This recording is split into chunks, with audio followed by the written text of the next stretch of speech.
கிராமத்தையே மறந்துடுறாங்க. நீங்களும் அப்படி இருந்தாதீங்க. வண்டிக்காரரே, மத்தவங்க மாதிரி இல்ல இந்த புஷ்பவல்லி. கொஞ்சம் வண்டியை நிறுத்துங்க. எதுக்கு அப்படி வண்டியை நிறுத்த சொல்றீங்க? நிறுத்துங்களேன். ஓ ஓ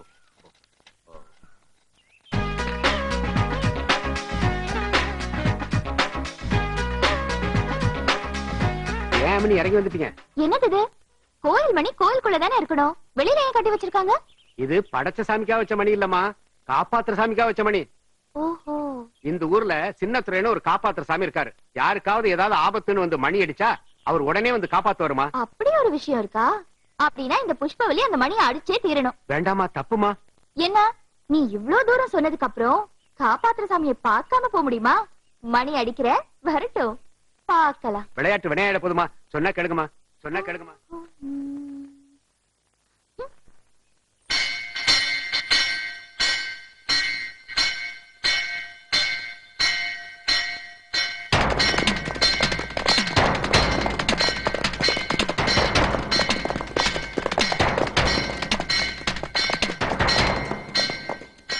யார் மணி?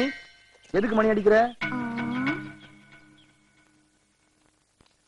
கேக்குறேன்ல, பேசாம நிக்கிற. மணி அடிச்சா காப்பாத்துற சாமி வருவார்னு சொன்னாங்க, சும்மா தமாஷ் கடிச்சேன். ஓஹோ, நீங்க தான் காப்பாத்துற சாமியா? புதுசா? தேவையில்லாம இந்த மணி அடிக்க கூடாது, தெரியுமா? அப்ப எவ்வளவு கேட்டுச்சு அந்த பிள்ளை. ஐயா வேண்டாம் வேண்டாம், நான் தலைவலே அடிச்சுக்கிட்டேனுங்க. மடார்னு வந்து நின்னு மணி அடிச்சிருச்சுங்க. யார் இந்த பொண்ணு? சரிக வெட்டி செல்லப்ப கொண்டு இருந்தீங்க, அவருடைய பொண்ணுங்கய்யா. அவங்க அப்பா இறந்த பிறகு படிப்புக்காக பட்டணம் போயிருந்தது. அப்பப்ப அவங்க அம்மா போய் பார்த்துட்டு வருவாங்க. படிப்பை முடிச்சுட்டு இப்ப ஊருக்கு திரும்பி வந்திருக்குங்க. ஓஹோ, புளியங்காயும் மிளகா புளியமா சுத்திட்டு இருக்குமா அந்த பொண்ணு? அது கரெக்டா சொன்னீங்கய்யா. உங்களுக்கு நான் யாருன்னு தெரிஞ்சு போச்சு, எனக்கும் காப்பாத்துற சாமி யாருன்னு தெரிஞ்சு போச்சு. வணக்கம். அப்ப நான் வரட்டுமா? அம்மணி, இதெல்லாம் ஐஸ் வண்டியில கட்டியிருக்க மணி நினைச்சியா? ஆளாளுக்கு அடிக்கிறதுக்கு போறது வர்றதெல்லாம் அந்த மணியை பொட்டு பொட்டுன்னு அடிச்சா அந்த மணிக்கே மரியாதை இல்லாம போயிடும். ஆமா, சரி விடுங்க, புதுசு விவரம் தெரியல. விவரத்தை சொல்லியும் கேட்காம மணி அடிச்சா எப்படி தம்பி மன்னிக்கிறது? இந்தாமா, செஞ்ச தப்புன்னு ஊருக்காரங்கிட்ட மன்னிப்பு கேளு. இந்த ஊருக்கே காப்பாத்துற சாமி இவர் தானே. இவர் கால விழுந்தா ஊருக்காரங்க எல்லார் காலையும் விழுந்த மாதிரி தானே. அப்படித்தான், அவர் காலையே விழுந்த மன்னிப்பு கேளு. சரி.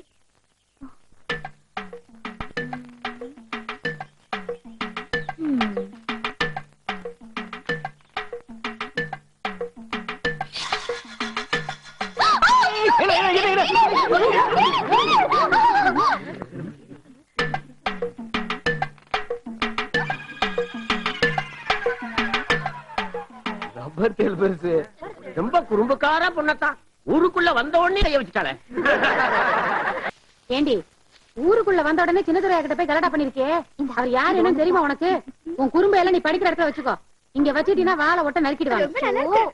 அம்மா, ஊர் எல்லையில மணியை பார்த்தேன், அடிக்கணும்னு தோணுச்சு அடிச்சேன். அதுக்கு போய் அவர் கால்ல விழ சொன்னாங்க, அதான் ரப்பர் தேட தூக்கி போட்டு ஓடி வந்துட்டேன். போதுண்டி, உன் பேச்சு நிறுத்து. இந்தா காப்பி. அம்மா கையில காஃபி சாப்பிட்டு எவ்வளவு நாள் ஆச்சு. ஆமா ஆமா, இது உனக்கு. இது பாருடி, உனக்கு இந்த Dress வாங்கி கொடுத்ததுக்காக அடுத்த வாட்டி நீதான் ஸ்கூல் ஃபர்ஸ்ட் வரணும், சரியா? சரி. உன் தங்கச்சி நல்லாதான் படிக்கிறா, ஆனா அவளை மேல படிக்க வைக்க முடியும்னு எனக்கு தோணல. ஏன்? உன் படிப்புக்காகவே உங்க அப்பா இருந்த சொத்தையெல்லாம் வித்து பத்தாக்குறைக்கு என்னையும் கடங்காராக்கிட்டு போயிட்டாரு. இந்த அளவுல அவளை எங்க படிக்க வைக்கிறது? அம்மா, நான் தான் இருக்கேன்ல, ஏன் கவலைப்படுற? அப்படி சொல்லுக்கா. ஆமா, சித்தப்பா எங்க? அவருக்கு சேர்த்து Dress வாங்கிட்டு வந்திருக்கேன். அவரை பத்தி உனக்கு தெரியாதாமா? பணம் குடுக்கறதுனா குடு, இல்லன்னா கோமண தெரி கட்டிட்டு போயிட்டு. ஏண்டா நீ என்ன பழையகோட்டை பட்டக்காரன் நினைப்பா? நல்லா தெரிஞ்சுக்க, பச்சைமலை அடிவாரத்துல பணியாரம் சுட்டு வித்துதான் உங்க அம்மா உன்னை வளர்த்தா. கடன் வாங்கறதுக்கு ஒரு அருகதை வேணும். அருகதை இல்லாத உங்ககிட்ட பணம் கேட்டேன் பாரு, என்ன செருப்பாலேயே அடிக்கணும்டா. நீ என்ன பெரிய ஊத்துக்குடி ஜமீன் நினைப்பா? உன் அண்ணன் சொத்தையெல்லாம் வித்து அவன் பொண்ணை படிக்க வச்சுட்டு உனக்கு பட்டை போட்டு போயிட்டான். நீ வரவும் போற விட்டு 5 கொடு 10 கொடுன்னு கேட்டுட்டு தெரியுத. ஆளை உடுப்பா, எனக்கு வேலை இருக்கு, நான் போய் என் வேலையை பாக்குறேன். ஏய், யானை படுத்தாலே குதிரை மட்டா, நீ ஆஃப்டர் ஆல் ஒரு நாயி. இந்த இந்தியாவுல நான் யாருகிட்ட போய் கடை கேட்கறது? சித்தப்பா. சித்தப்பா கிட்டயா? சாமி பேசுதா? புஷ்பவல்லி வந்திருக்கேன். புஷ்பா? என்ன சித்தப்பா, இப்படி வரவங்க போறவங்க கிட்ட எல்லாம் காசுக்காக தயார் பண்ணிட்டு வாங்க சித்தப்பா, வீட்டுக்கு போலாம். வீட்டுக்கா? இன்னைக்கு இந்த எச்சக்கர நாய் எல்லாம் என்ன பார்த்து ஒரு கேள்வி கேக்குதுன்னா அது காரணம் யாரு? நீ. எங்க அண்ணன் உன்னை படிக்க வைக்கிறதுக்காக எல்லா சொத்தையும் அழிச்சிட்டாரு. அன்னைக்கே நான் புத்திசாலித்தனமா கல்யாணம் பண்ணி இருந்தேன்னா இன்னைக்கு குடியும் குடித்தனமா சந்தோஷமா இருந்திருப்பேன். இந்த கோயில்ல வந்து பண்டாரமா இருந்திருக்க மாட்டேன். உன் மூஞ்சில முழிக்கிறதே பாவம். போயிரு. டேடி நல்ல தம்பி அதை இங்க கூட. என்னக்கா?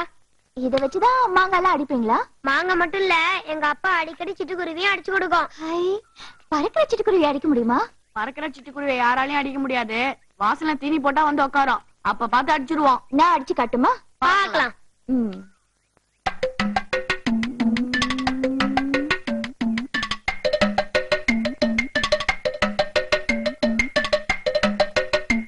ஹேய், யார் அது? பொங்கல் வாழ்த்துல போடுற மாதிரி லட்சணமான கிராமத்து பொண்ணு தலையில சாப்பாடு பானையை வச்சுக்கிட்டு. அதுக்குள்ள சாப்பாடு கிடையாது, ம். நீச்ச தண்ணி. வரது யார் தெரியுமா? சின்னதுரையோட பொண்டாட்டியாக்கும். ஓஹோ, யாரா இருந்தா நமக்கு என்ன? முதல்ல நீச்ச தண்ணினா என்ன? நேத்துக்கு மிச்சமான சாப்பாட்டுல தண்ணி ஊத்தி வச்சிருந்து காலையில குடிப்பாங்க. குடிச்சா சும்மா குளு குளுன்னு சூப்பரா இருக்கும். ஷோ, இந்த புஷ்பவல்லி அந்த நீச்ச தண்ணிய சாப்பிடணும்னு ஆசைப்பட்டுட்டா. Follow me. புஷ்பவல்லி ஆசைப்பட்டா அந்த நீச்ச தண்ணி குடிக்க போறா. நீதானே அந்த மிளகாப்பொடி? யாரு யார் சொன்ன நான் மிளகாப்பொடின்னு? பக்கத்துல வர்றதுக்கு முன்னாலே நெடி அடிக்குதே. பத்தாததுக்கு ஊருக்குள்ள நுழையும் போதே வேட்டிக்குள்ள தேலை வச்சது ஊரே பரவி கிடக்குது. அது சும்மா தமாஷுக்கு. அது சரி, இங்க என்ன பண்ற? ஊரை சுத்தி பார்க்கலான்னு வந்தேன். அதை விடுங்க, அந்த சட்டியில இருக்கிறது சும்மா குழு குழுன்னு இருக்கும்னு நல்ல தம்பி சொன்னான். கொஞ்சம் கொடுங்களேன், சாப்பிட்டு பார்க்கணும் போல இருக்கு. கறிக்கல்ல எந்திரிச்சு காடு கழனிக்கு போய் கஷ்டப்பட்டு உழைக்கிறவங்க சாப்பிடறதுக்காக கொண்டு போய்கிட்டு இருக்கேன். உன்ன மாதிரி ஊரை சுத்துறவங்களுக்கு எல்லாம் கொடுத்து போட்டு பாடுபடுறவங்கள பட்டினி போட சொல்றியா? பேசாம வீட்டுக்கு போ, அங்க ஏதாவது புட்டு தோசை இருக்கும், அதை சாப்பிடு. உனக்கு எல்லாம் அதான் சரி. வேலைக்கு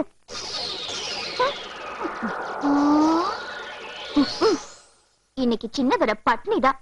வாங்கடா போலாம்.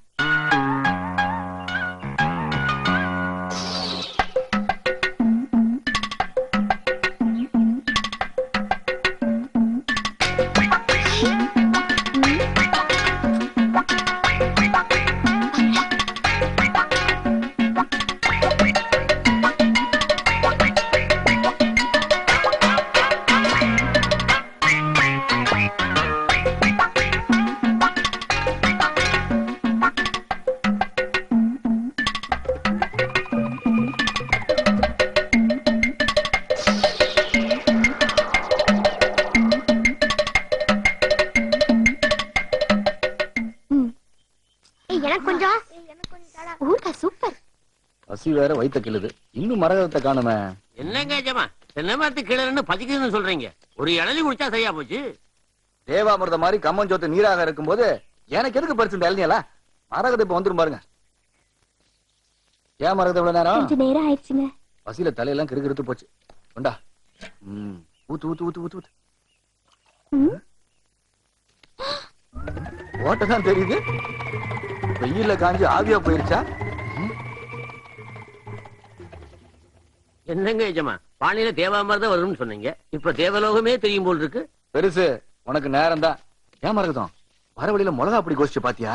ஆமாங்க, தாகமா இருக்கு, கொஞ்சம் நீராகாரம் வேணும்னு கேட்டாங்க. நான் தான் கொடுக்க மாட்டேன்னு சொல்லிட்டேன். அதுக்கப்புறம் டொப்புன்னு ஒரு சத்தம் கேட்டுச்சு. நின்னு பார்த்தா யாரையுமே காணோம். இப்பதாங்க புரியுது. கொஞ்சம் இருக்க ஊருகாவது இருக்கான்னு பாக்குறேன். பாரு பாரு.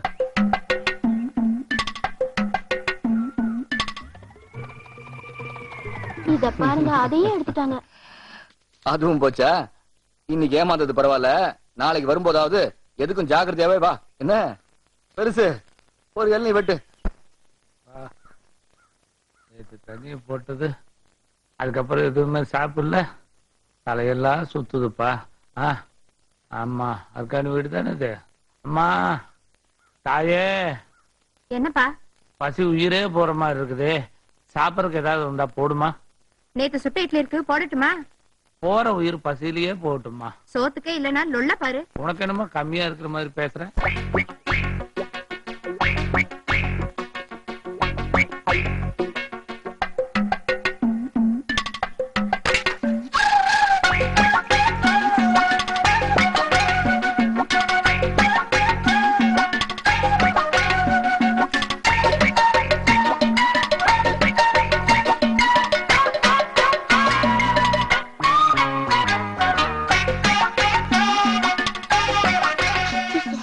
இன்னைக்கு வேற மாதிரி இருக்கு ரொம்ப பிடிக்குது தண்ணி அப்படிதான் இருக்கும் குடி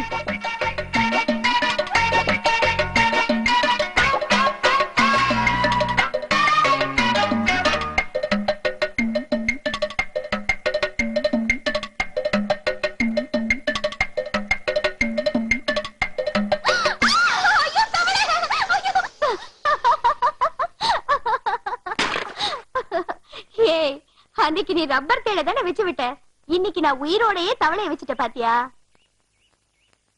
மிளகாப்படி அது மட்டும் இல்ல இன்னைக்கு நீ குடிச்சது நீராகாரம் இல்ல கள்ளு